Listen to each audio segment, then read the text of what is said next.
All right, folks. Well, welcome to Fraud, Fakes, and Foreign Threats, Identity Verification, and Secure Comms in the age of DPRK remote worker schemes. I'm Navroop Mitter, your host for the day. I am also the CEO of ArmorText. We thank you for joining us live, but for those of you who can't, there will be a recording of the webinar afterwards. Now, before we dive in, a quick word on where today's conversation comes from. This webinar was born out of a Chatham House Rule executive forum that we co-hosted with Clear and T-Mobile in New York City back in June. There, we looked at how fraudulent remote workers embed themselves inside companies, how the paychecks they receive can fund illicit regimes, and how in the heat of a breach, teams can't always validate who's actually in the room, on calls, in chats, or behind a device. That forum surfaced hard-won lessons from federal investigators, Sanctions Council, and operators, and it led to 3 follow-on podcasts, as well as today's webinar. Our goal now is to bring those insights into the open: what to do in the first 24 hours, how to verify identity at scale, including vendors and outside counsel, and how to run governed out-of-band communications when your primary channels can't be trusted. And for those of you that are interested in learning more about our future Chatham House Rule Executive Forums, please reach out. The email address on the screen, forums@armortext.com, goes live later on today, and it's where you'll be able to hit us up about all of the future Chatham House Rule Executive Forums we're planning, both with Clear as well as others. Now to introduce our panelists, right? I could not be happier about both the caliber and the great, wonderful personalities of the partners that will be joining us today. So we'll start with Caroline. Caroline E. Brown is a partner at Crowell Moring in Washington, D.C. She brings extensive experience in advising on national security, AML, sanctions compliance, and regulatory enforcement. Caroline previously served in national security roles at the DOJ, Treasury, and the White House, where she gained unique insights into sanctions enforcement, crisis communications, and regulatory frameworks, especially those impacting national security matters. Next up, we have John Schlegel, who is Clear's Chief Security Officer. Previously, he was the Global CISO at DuPont, and before that, a lieutenant colonel in the Delaware Air National Guard, where he also served as a military deputy commander and director of operations for U.S. Cyber Command's Cyber National Mission Force. He has also held multiple leadership posts at the NSA, including Cybersecurity Director of Operations. John began his career in the U.S. Navy and U.S. Air Force and has taught cybersecurity at Wilmington University since 2010. Next up, we have Matt Welling, someone who appears on stage with me frequently nowadays.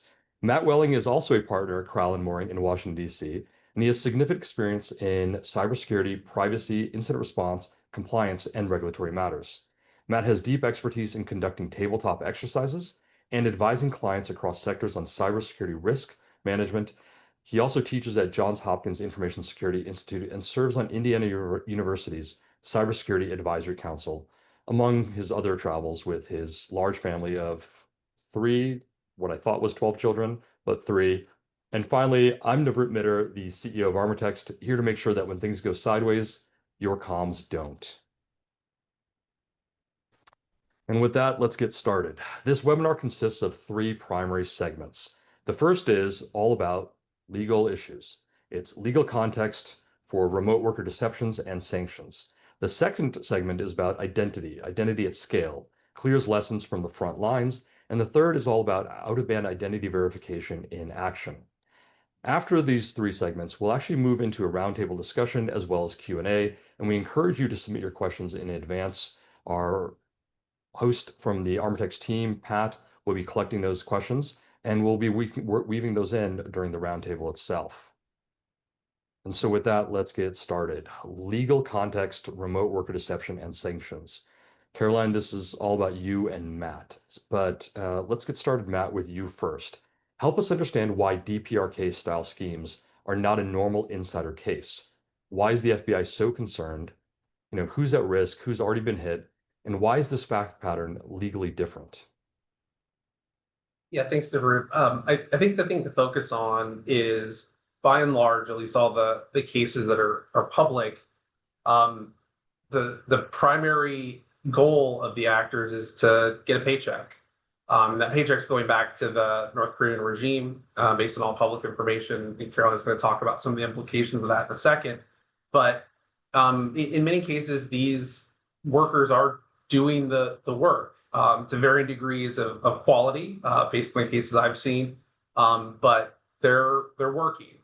We are seeing pivots, in some cases to data theft or some other stuff that's made its way kind of out there in the public sphere. But overall, this is an employee who's coming in and doing the job, and then collecting the check, and that's going where it's going. The reason that makes this a little difficult in the first order is when we've seen questions being asked of these fraudulent employees, they don't behave like kind of a prototypical bad guy, if you will, right? When questions start getting asked or whatever, they don't just chuck the laptop in a dumpster and run for the hills. Instead, often they become extremely cooperative, right? The asking questions, why can't I get in this? I have a deadline, whatever it may be, because they are trying to extend that employment to go back to the goal of obtaining a check or severance or whatever it might be, again, to achieve their goal of funding the regime. That doesn't set off spidey senses, if you will, within the employers in the way it would if they all of a sudden just sort of ran away or became combative or some of the other things that we see in other travels with insider concerns. So right off the bat, that it's just not setting off the same set of immediate concerns for the employers. The reason this is important is this often arises not as a cyber issue, but as an HR issue.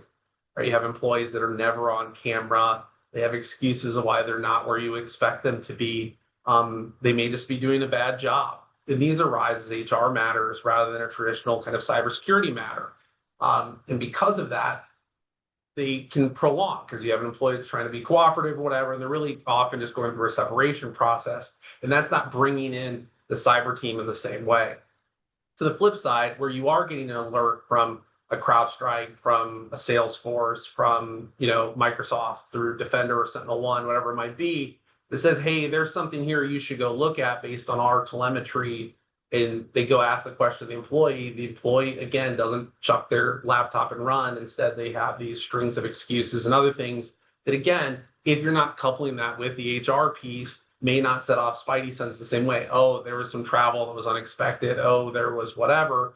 And it's that kind of split between the responsible pieces of companies that is making this often hard for companies to deal with immediately or to pick up that there's even a problem immediately. Instead, either side of that equation is only seeing their piece, and we're not seeing this sort of hands, our arm's length pushing forward together that you would hope, because they're each working their process, and those processes traditionally in many companies, especially the large companies that are often targeted, aren't overlapping in the way they might in a small shop where everybody sits down the hall from each other.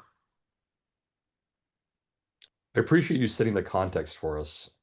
But one of the things I really want to hone in on is something that Caroline was discussing at our June event, right? Thinking back to the June forum, one of the most interesting points you made was about sanctions, Caroline. What's the real exposure if a company keeps paying after suspicion? What happens if they stop paying early, or yeah, stop paying early and they get it wrong? Kind of that de-risking dilemma, so to speak, right? But also, what are some of the other regulatory and compliance issues that companies need to consider in this context? Yeah, so thanks again for having us to talk about this topic.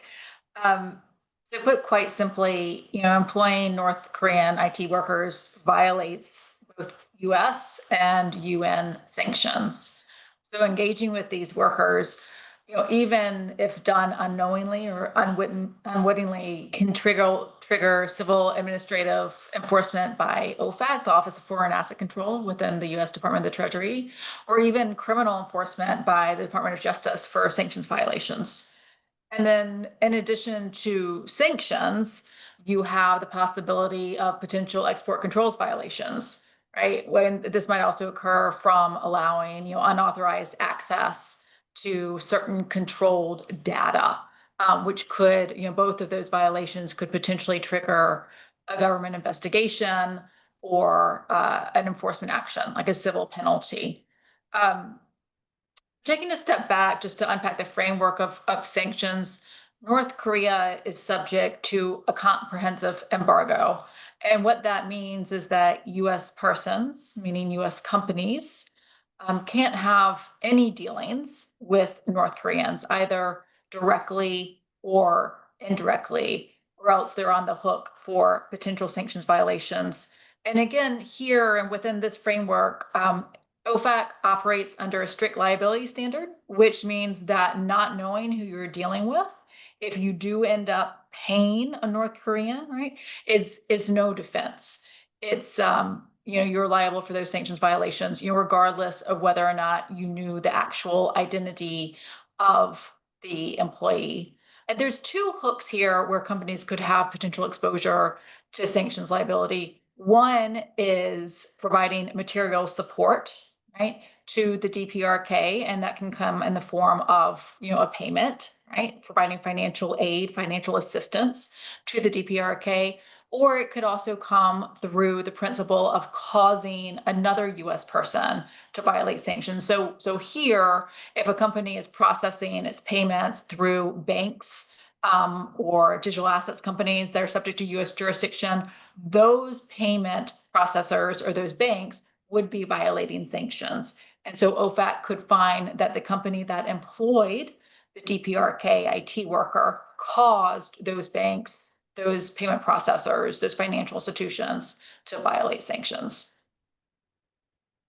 Fascinating. And it's quite scary as someone who obviously runs a company. Um, it's quite scary to think about the kinds of liabilities we might take on unknowingly, that we can be held responsible even if we did something without having any knowledge of the fact that we were in the wrong. Um, Matt, coming back to you, how should companies be preparing?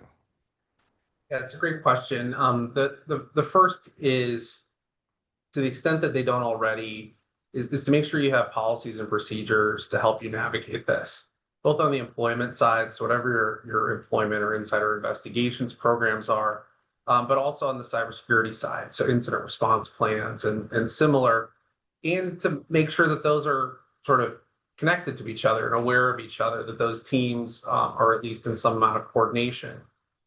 Those having those policies and procedures not only give you the roadmap to navigate this, as issues arise, but they are also a little prophylactic in that they are giving you a programmatic approach that you can repeat and you can substantiate that you followed, if a question ever gets called down the road in terms of how you navigated this, similar to other cyber events or insider events. But here in particular, that becomes really helpful.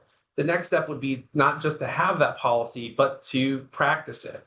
And the things you're looking for out of that are, just building the muscle memory within your team. So simulate that, you encounter this, or you get one of these alerts from your EDR vendor or whatever. What do you do from there? Following your policy and trying to figure out sort of where are the gaps, where are the opportunities, sort of where's the coverage, and having your team practice that.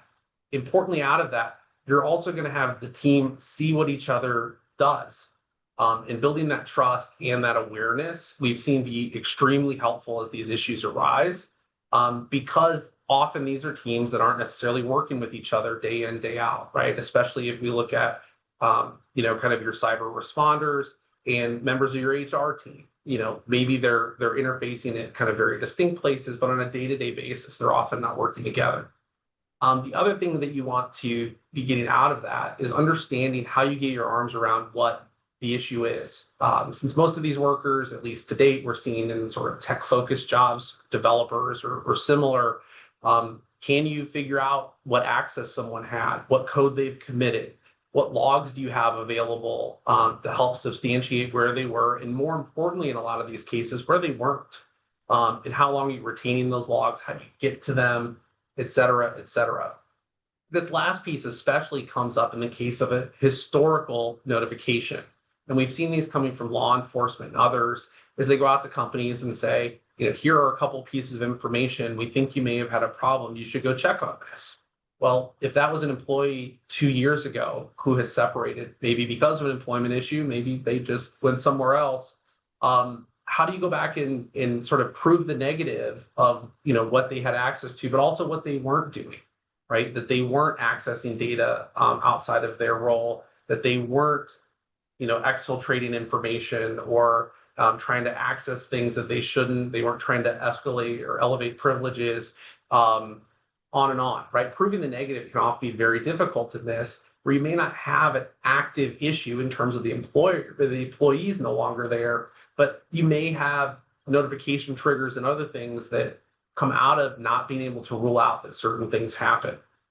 The last thing I would note, if you haven't already done this for other reasons, this can be a good time to also think about refreshing some of your contacts in government, especially kind of your local FBI field office. They can be a great resource. And if you have a reason you need to notify them, it's often a good idea to have that relationship with them so that you know who to go to. And probably at least as important is to the extent they have something to notify you about, that they have, you know, some familiarity with where you would like that to go, so that you're having kind of that intake and some control around it. That's kind of the world from my perspective. But Caroline, I think, you know, policies and procedures can also be helpful in the sanctions context as well. So maybe it's a good place for you to jump in. Yeah, Yeah, Caroline, I no, think to hear about what they can do separate and apart from the most obvious and immediate incident response reactions, right? right. So another thing to think about, compounding all of the things that you're going through when you find out you may have, inadvertently employed and or paid, North Korean, is to think about what you need to do, what you might want to do vis-a-vis OFAC, right? So whether or not the incident rises to the level of requiring a voluntary self-disclosure to OFAC.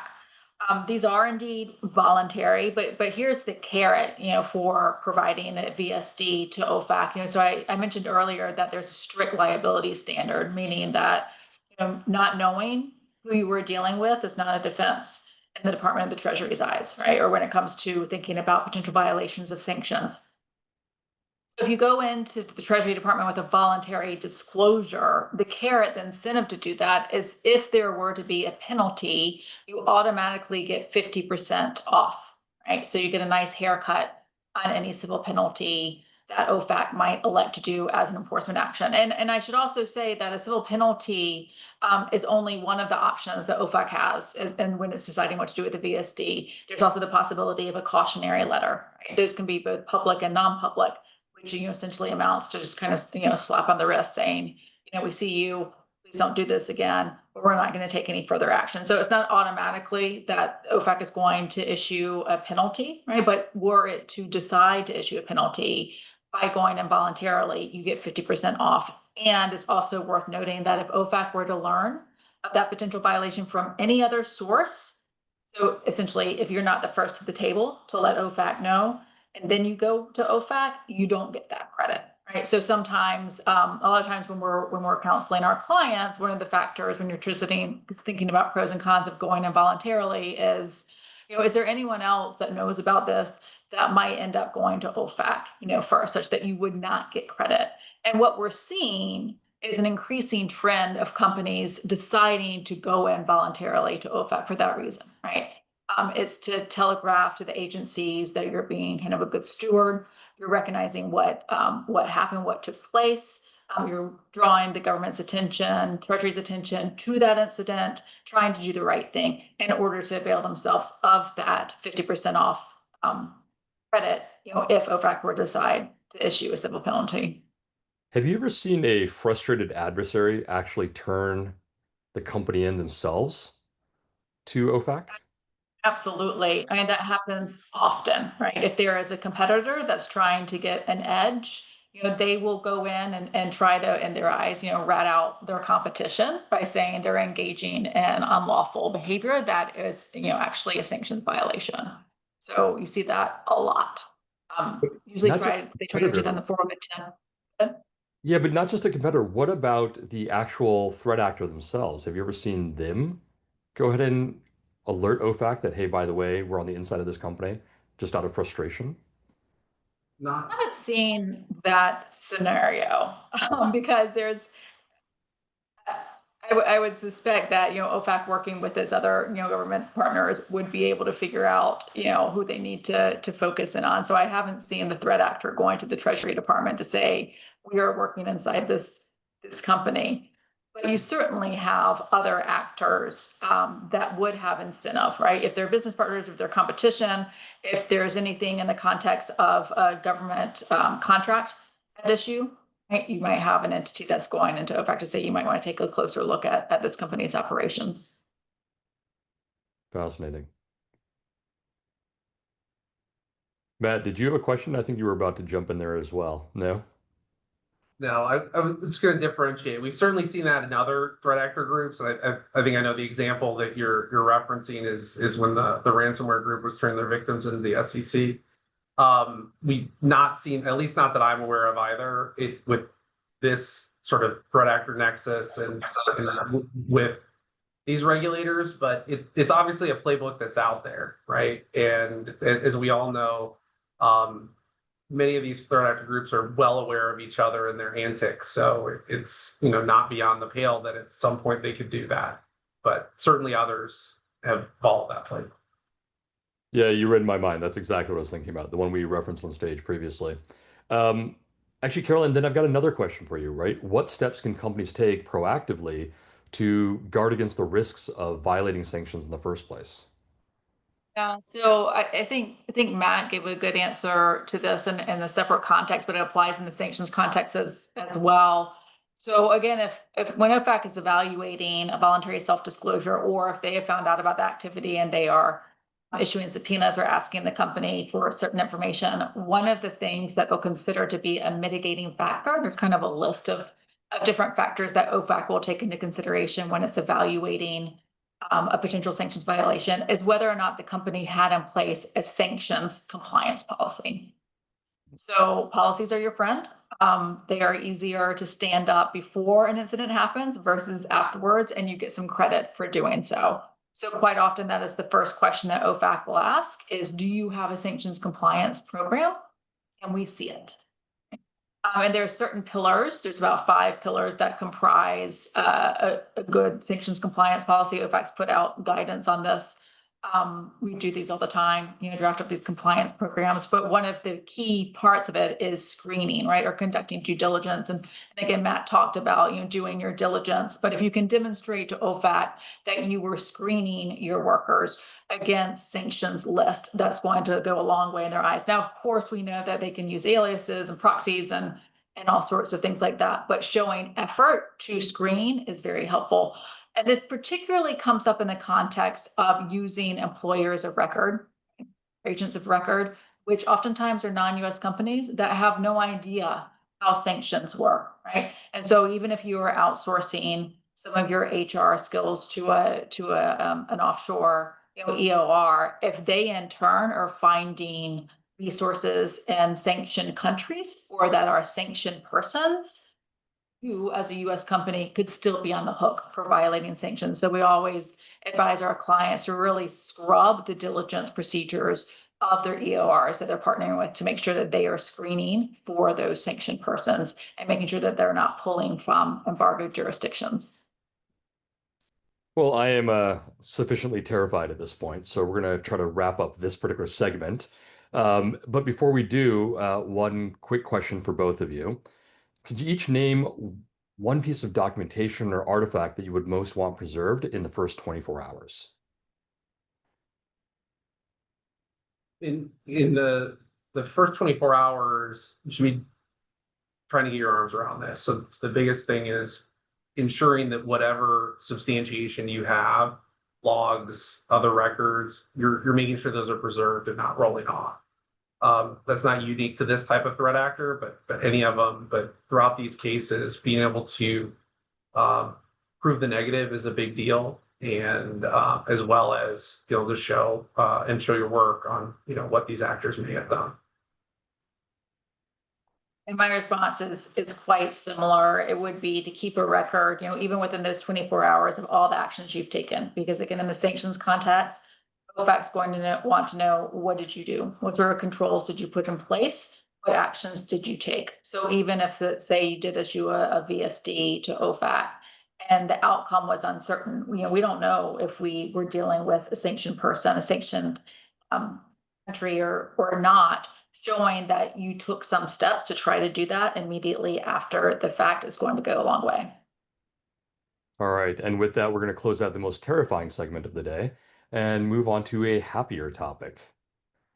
This is all about out-of-band identity verification, and it's going to be about identity at scale, clears lessons from the front lines. So, John, this is all directed towards you today, right? So, before we discuss identity in crisis, without naming the telecom we both know and love, help walk us through their identity journey, where they started and how they came to see identity verification through a clear one-like approach as mission critical. But also, how does this approach help alleviate issues like those created by Salt Typhoon or the DPRK threats day to day that we've been discussing? Yeah, hey, Navroot, thank you for inviting me back and continue to share kind of the stories and the lessons learned that we see on the front line and continue to educate cybersecurity professionals in the career field.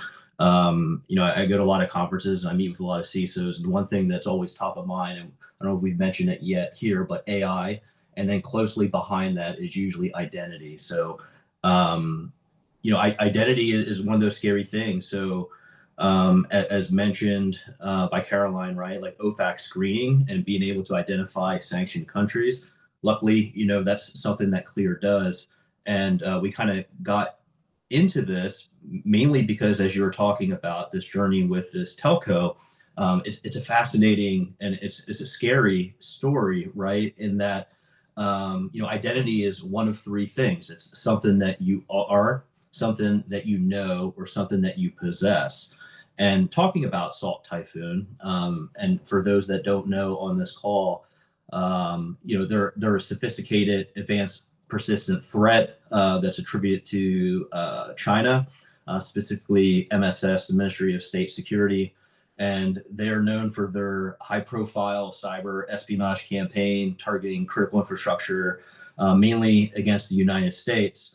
I would say when you look at China's state cybersecurity program, it's broken up into two major organizations, MSS or the CSF, the Cyberspace Forces. The MSS are kind of like their varsity team per se. And if you remember, there was a lot of attacks against telcos about a year and a half ago, in where Salt Typhoon was able to get access, and they were pulling out, text messages, phone logs of their targets. Plus, who knows, right? We just found in the federal government just found in New York City a way to potentially take off and take down the telco infrastructure in a potential crisis.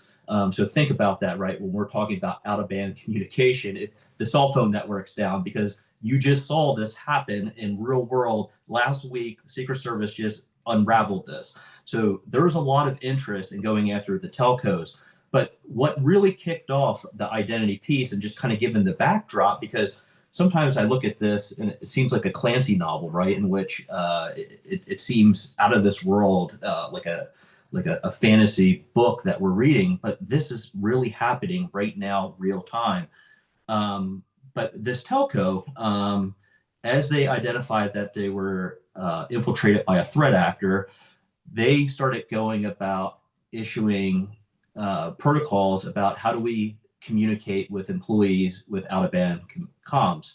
And one way that they started looking at this was with YubiKeys. And as they started distributing the YubiKeys to the employee workforce to then tell them to then authenticate using them into this out-of-bound communication channel, the threat actor, and this is what's really fascinating, actually put in and requested a YubiKey from one of the sysadmins.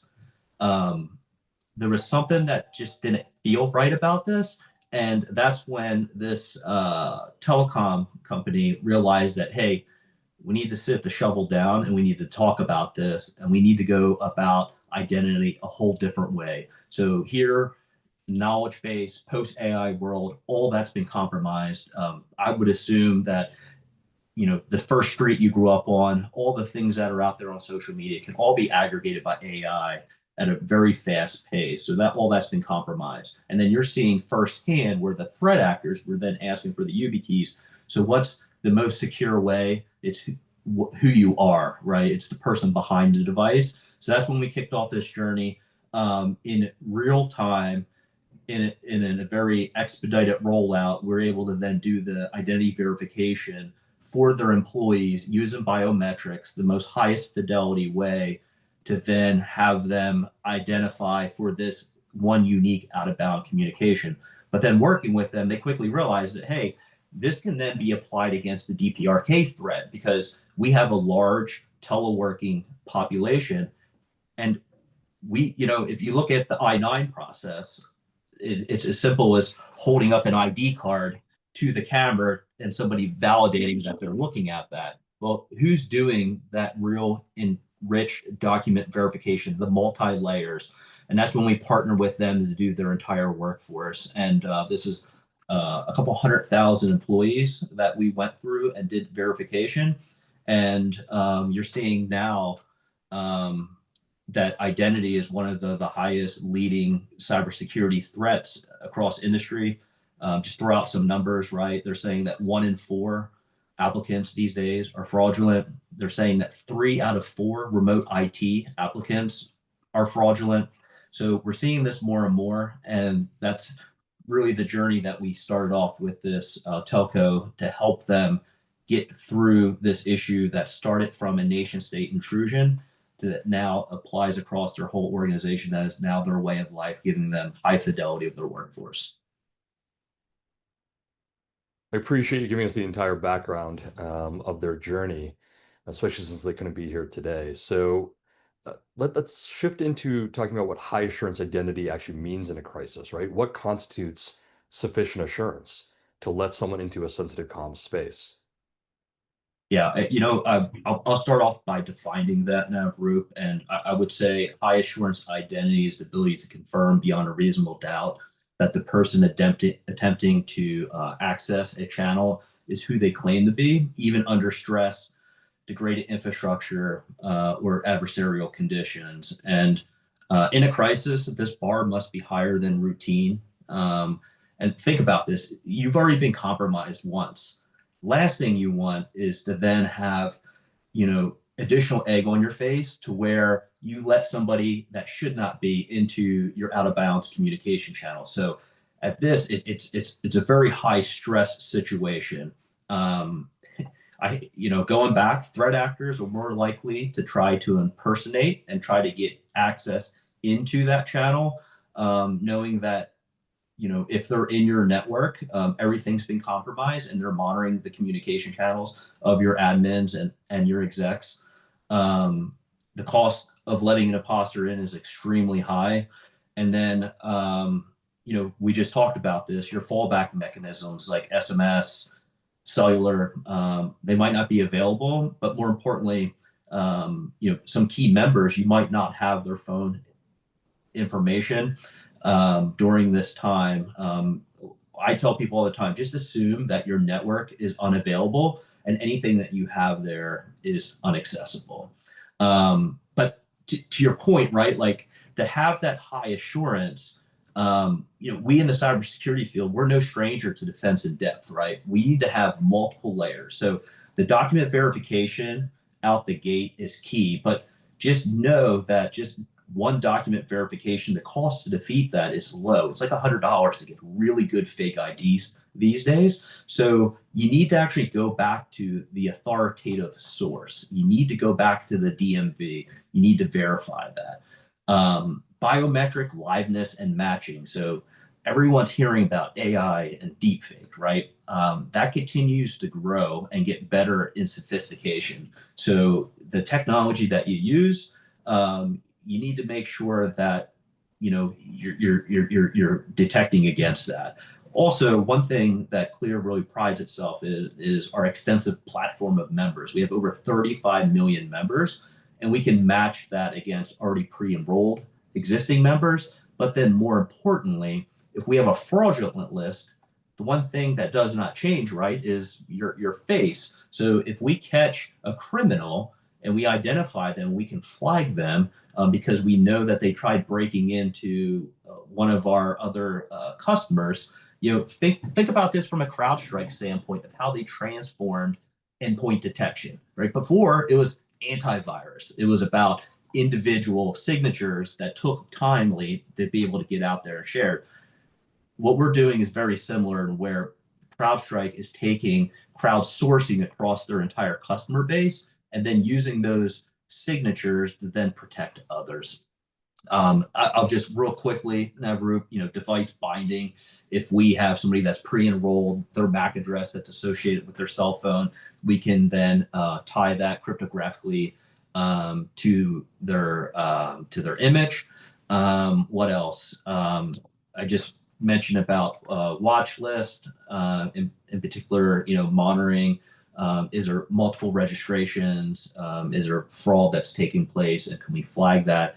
And then lastly is behavioral signatures. Is something that we pride ourselves on. So if somebody's coming from a known VPN, or if there's an IP address with a negative reputation, these are all things that we can also identify, and you need to have in the verification flow as you're vetting people into your out-of-bound communication. Yeah, it's interesting. We do quite a bit thanks to our approach to end-to-end encryption, which is far more granular than most platforms, to have a user plus device specific end-to-end encryption. It means even if an adversary were to compromise your credentials, they wouldn't suddenly have access to prior comms. Couple that with things like MFA or other mechanisms we have in place. It really helps prevent a lot of, or mitigates a lot of the risks that you have for the folks that have already been onboarded on the platform.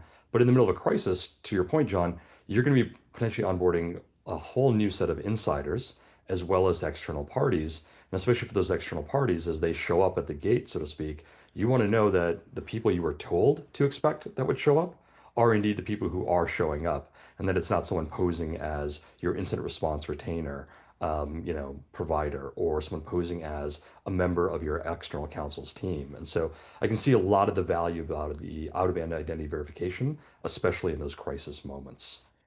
Um, Shifting gears for a second, it's I know machines like binary decisions, right? And we often talk about human in the loop decision making. When you and I have talked about it in the past, we talked about the fact that humans bring intuition and gut to the table. When should machines hand off to a human reviewer beyond a pass-fail notification? What kind of context or detail is Clear able to provide that human-in-the-loop decision maker so they can say, well, yeah, it is Matt Welling, but something feels off. Do I really want to let Matt Welling continue to proceed in this conversation, or do I need to alert Caroline and then shut Matt Welling down? Yeah, for Matt though, he'd always flag and be suspicious, right, and require Right. additional vetting to make sure that he gets let in. But to your point, right, automation and technology is powerful, has speed and consistency on its side, but yet, like you mentioned, there's going to be some cases where you're going to need human judgment, and when performing verification studies show that computers and automation are more accurate than humans. There's lots of evidence around that. But sometimes there's triggers. So for example, if the biometrics doesn't necessarily match up, or there's inconsistencies. For example, too, if somebody's uploading their DMV document and let's say it's expired for a day or two, this is where a human can make an informed decision and either authorize or let that person in. But one thing that could happen, right, is that someone could use an authentic driver's license and then put their image over top of it. So then you would have a mismatch there, which would be appropriately triggered by the technology. And then you would just have a human in the loop to verify and you potentially lock that person out. There's obviously a human in the loop for a bunch of different reasons, Navroop, and I know later on you're going to talk to this, but having all the security details that are associated with the transaction also captured, so then somebody that is part of the acceptance team for the out-of-band communication can go back and verify there's audit logs associated with that. And then there's obviously always going to be policy exceptions. There's going to be something that pops up to where, from a planning purpose, we can't anticipate everything, right? So there's definitely some value of having a human in the loop to make sure that that the system is operating the way that it should. Yeah, we're definitely going to talk about this in the next segment, but I know one of the use cases that came up with the telecom was it is the right person. but there's some other set of details around either potentially the location they're coming in from or the type of device they're using that would trigger a human-in-the-loop decision maker to say, wait a minute, yeah, that really is Matt, but we are questioning why he's where he is or why he's on the device he's on. Perhaps for right now, we leave him in more of a temporary restrained access set of privileges versus escalating his privileges to carte blanche, do whatever you want. Um, Really quickly, I'm going to ask one more question here, and I think then we're going to jump to the next segment, and we'll circle back to a couple of these other topics. But when we were discussing deepfake detection technologies, I often remind folks that no technology is without its flaws. A study by the Australians and Sung Kyu Kwan University, I'm definitely butchering that name, or SKKU out of South Korea, found that 0 out of the 16 major deepfake detection technologies could reliably detect deepfakes outside of the lab. When it comes to real human identity, what controls or processes address demographic performance variance and accessibility? Yeah, just quickly, our pedigree as a company, Clear, comes from 15 years of foreign biometric verification airports, and we're very well aware of performance variances. Just kind of tooting our own horn for a little bit. TSA requires Clear to meet NIST standards for biometric-based benchmarks. We work very closely with the ADA for compliance on our software and hardware to make sure that we're meeting all the USG requirements. And we're very well aware of some of the biases that are that appear when it comes to doing biometric verification. There's definitely and then the deep fake is unique in itself, right? Because as technology and AI is getting more and more sophisticated, the ability to detect that is harder and harder. That's why not only do you need the ability to do the biometric verification, you need other ways to be able to have multiple layers of security to detect it. There's ways that you can inject light into the image to make sure that you get the right reflection back. There's also ways that you can pull from background details to make sure that it is the way that it's supposed to be. So there's a lot of technology that's coming out. It's definitely an emerging area. But yeah, there's definitely a risk there. And by itself, you have to then use other multiple signals to make sure that you're verifying who you are. Yeah, I'm glad this is a solution, though, that brings to bear all the experience you have working with Homeland Security and our airports and protection of our daily travelers. And with that, we're going to close out this segment and move to the third segment, out-of-band identity verification in action. So now let's tie this all together and talk about an announcement that was made at our June forum. Your network has been hit, your comms are likely compromised, and identities are in doubt. For those of you who have seen or heard about ArmorText or even our customers already, you've likely heard me at some point say, if you can't communicate, you can't remediate. But if you don't trust in the identities, you may also hesitate. And that's really what this solution is designed to address. Now, for those of you who are not ArmorText customers or users, or for those of you who have yet to solve for how you're going to address out-of-band communications during incident response, there's a good chance you need to start to think about this. This is a statistic that actually was first relayed to us by the folks over at Dragos during one of their talks about a year and a half ago in London, where they were talking about going from zero to resilient. And what they found was that 70% of all tabletop exercises revealed an out-of-band communications gap. What's truly interesting is when we dug in further conversation with both them and with other practitioners, what we found is less than 1% of organizations had both identified and practiced using an out-of-band communications tool, but that they also had identified one that would not get them into trouble later, either from a legal perspective or from a security perspective. Oftentimes, what they had identified would itself have too many vulnerabilities or would not meet some of the enterprise controls requirements that they had. And so if you can't communicate and you can't remediate, what's at stake?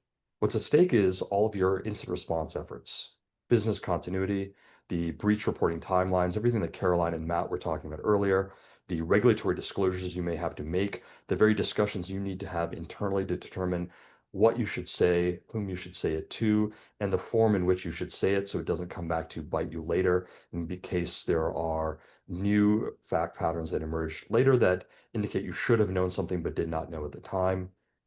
And it's also, about being able to engage your internal and external stakeholders in a timely manner.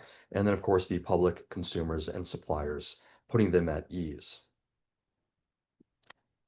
When it comes to out-of-band communications, there's oftentimes a belief that, well, because we have Zoom, Team, emails, chat, and 14 other tools in the enterprise, or because we've got, SMS or Signal or WhatsApp on our devices, we can just turn to one of those if one of the other ones we would normally use day to day is already compromised. And, we have gone back and as we talk to a lot of folks, have helped them come to the realization that, wait, not all alternative channels for comms are appropriate for incident response, right? No one would ever claim that smoke signals or two tin cans on a string were appropriate for out-of-band communications during an incident. So too, your consumer applications, especially like a Signal or a WhatsApp, they'd be lacking in things like user management, policy enforcement, or any form of records retention capabilities.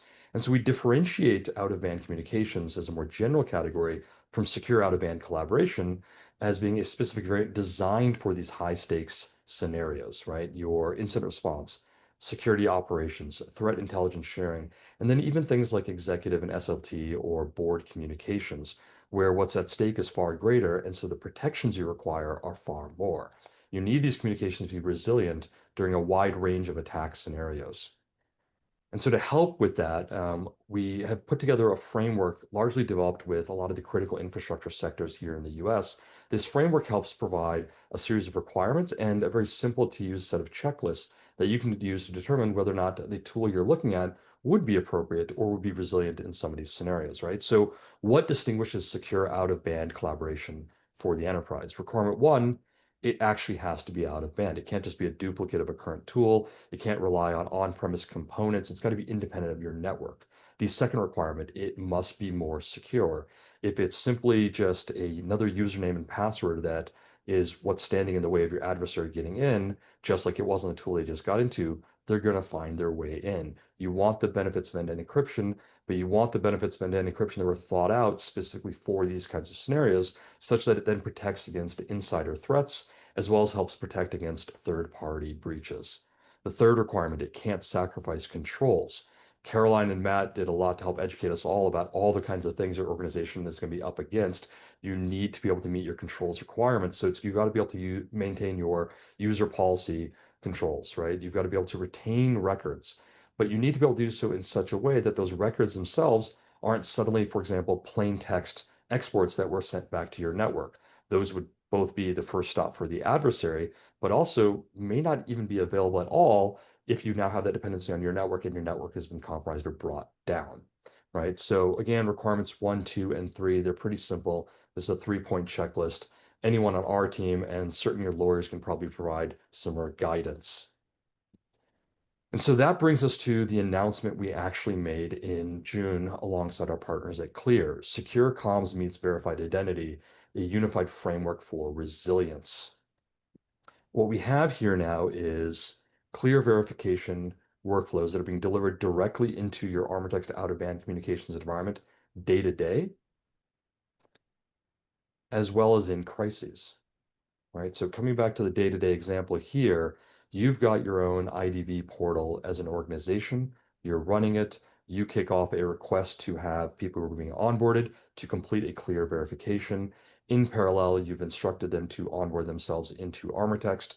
You're not preventing their onboarding in ArmorText because speed is oftentimes of the essence, but you are in parallel into that notification channel for the admins, collecting the results of that clear verification, delivering that to that out-of-band channel that's going directly to the admins inside of ArmorText, or potentially even your general counsel or others who are subscribed to these events. And through that, helping the human in the loop decision maker make a determination as to what to do about this person's access. Do you leave them in this provisional state where they can be seen, but they cannot see others? They can only be drawn into certain conversations? Or do you now escalate their privileges such that they are a full-fledged user of the platform and can communicate with anyone and everyone else within your organization? The same process in a crisis scenario would actually take place where you'd be using a portal that would be hosted by Clear that similarly would understand who you are and into which channel for which clients on ArmorText it now needs to send those Clear verification statuses and details. Now, the image over here in both of these workflows is rather simplified, but I'm actually going to show you a screenshot from one of the customers that has already implemented this, and this is now in production. You have identity verification for secure out-of-band collaboration taking place now. They're actually getting a summary message about the verification status itself. It's got things like the name, the email, the phone, the gender, a handful of session details. But for that human in the loop decision maker, there's also an attachment of a PDF that contains far more nuanced details about how that verification took place, the other information that was collected at that time. And these are the kinds of things that that human in the loop decision maker could rely upon. You also have, in this case, they chose to include the liveness selfie that was taking place during as a part of that verification request. And so if an admin wanted to say, hey, wait a minute, something feels off, they could literally on ArmorText dial out to that same person and confirm, well, this is only 2 minutes later. Why were Caroline, you in a ball gown 5 seconds ago, clearly at an event, and now you're already in your PJs? You're not Superwoman. How did you change so quickly, right? Where's this phone booth that you magically went off to? You have quite a few details that you can bring in here. We're happy to show others more about this. There's a number of use cases for this. All of this is made possible by the ArmorText Secure Gateway. One of our prior webinars actually covered all the capabilities of that. But in summary here, it allows you to write end-to-end encrypted integrations directly into the channels you need on ArmorText, and then to have the appropriate parties and only the appropriate parties be on the receiving end. Even if that integration point were itself to become compromised, it could not be used to monitor the communications that people are having about what was delivered or to exfil any of what they were discussing. And so with that, we are now going to move into the roundtable portion of the discussion. And we've actually, interesting enough, had a out-of-band question that was asked. They chose not to use the Zoom platform. I'm getting pinged on the side here. So I think this is potentially someone that may have been at the June event because it's a rather similar to a question that got asked there. For the three of you, what do you say to a skeptic who says we'll never need out of band or IDV here because we're too small or we're too regulated or we're already too secure? Hey, Davroop, I'll jump in on that. With 25 years in the military, the first thing that always fails is communication. I've done a lot of exercises and training throughout my career. It never fails. Communication fails. So, and then we're seeing that firsthand with a lot of our partners. The communication piece, but then also how do you get people appropriately cleared into those communication channels is the next big hurdle and critical step. So, I hate to say trust me, but it is, right? Like the Dragos, right? With their background in critical infrastructure and OT environment, they would also know. So if they're saying that 70% of companies are failing, it's definitely something that people don't think about initially because we're so interconnected as people, and we have all these digital devices, but it's definitely an issue that we have to solve for as a community. Yeah. Pat, I actually received a couple other questions out of band. Actually, sorry, Matt, did you want to chime in on that one? I'll just add that we've just seen it again and again, that you're in an investigation where your comms, there's a question about them, and just even from the privilege preservation side or sensitive communications about what you're going through, the ability to go to a plan that's already in place and execute on that just makes the entire process go more quickly. So whatever your out-of-band solution is or whatever your plan is, the most important part is you have a plan, and people know to go do that. There are excellent platforms. ArmorText certainly is one of them, but even if you were to go old school to phone trees or something, that doesn't work if nobody knows what to do. You can figure it out eventually, but having that plan in place can save not just minutes or hours, but in some case days in the response. Yeah, Matt, and like I just second that. Phone trees exercising it as you play and as you fight, but also where's your documentation at, right? Because that's another key piece that people don't realize, that when their network goes down, not only do they lose their primary communication, they lose access to all their documentation as well. Yeah, we've seen multiple examples of where the phone tree itself was in a document on the SharePoint. The SharePoint is no longer accessible. But the latest one I've seen, and Matt, this may have been what you were just about to chuckle at too, or what you were chuckling at, is that we've actually seen instances now where people have actually edited the document on the SharePoint, so you end up dialing in your own adversary. They replaced John's phone number with their own, as an example. I want to make sure we actually hit questions though that may have come in. Pat, do you have any other questions that have come in over there? Because I've got two or three more that came in out of band. I'm not sure why people are pinging me directly. Maybe they assume I'm not seeing the Zoom here. But Pat, anything from your side? Yep, on the Q&A widget, I don't see anything, so you may proceed with your questions. Okay, so everyone has correctly understood from my preamble earlier that I'm not going to see questions there, which is why I'm getting texted here on the side. I'm glad I left the little FaceTime chat thing open here. All right, so Caroline, I think this one is for you. If you could ban one bad practice tomorrow, what would it be? Training. So this just onboarding, any sort of employees, partnering with any companies that are outside the United States without screening them against sanction list would be that it's easy to do, it's not too expensive, and it's a huge mitigating factor when it comes to sanctions violations. Got it. So you wouldn't ban screening, you would actually ban the bad And practice the of practice of not screening, right. right? Just want to clarify for everyone. Okay, just making sure. Um, Caroline, this one may be for you as well, or it may be for Matt. I'm not entirely sure who they're directing that. But it's on minimal viable controls. If a company can only do three things in the next 30 days, what are they? I'll take a stab at it first. Step one is have a plan, and memorialize it, right? If you're a small company, you have 3 employees, and your plan is if anything happens, I call the CEO, and you can follow that. That's plan, and you can substantiate that you followed it and all that. But you can extrapolate out from there to a bigger shop, and even if you're what we talk about a lot is crawl, walk, run, but really your plan should not be aspirational. It should be realistic. So what can you do today and then execute on that based on the frameworks you're subject to, the best practices, industry standards, whatever is applicable to you, but have that plan and extrapolate out to that. That would be the number one thing. And the immediate follow on to that would be to then practice that plan. Even if you're keeping it simple, even if you're doing this in bites and not a big drawn out kind of high-end tabletop exercise, any practice is better than no practice. So have a plan, practice your plan. And then the third is look at what worked and didn't and go update your plan again and kind of keep this cycle going. We now often talk about all these activities as really life cycle activities for your organization. They aren't things that happen once and then you put it away and never think about it again. You should always be somewhere in that life cycle.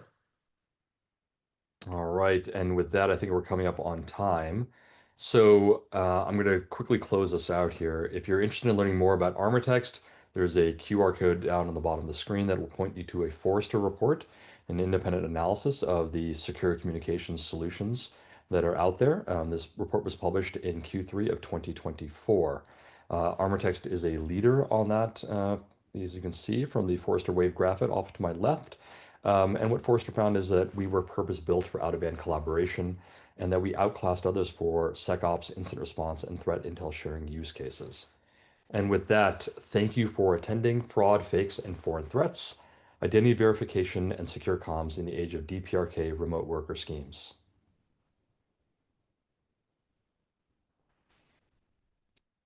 Panelists, thank you for joining us today. Really appreciate it. See you, Nevru. See you, Matt, Caroline. Guys. And with that, let's close out the webinar.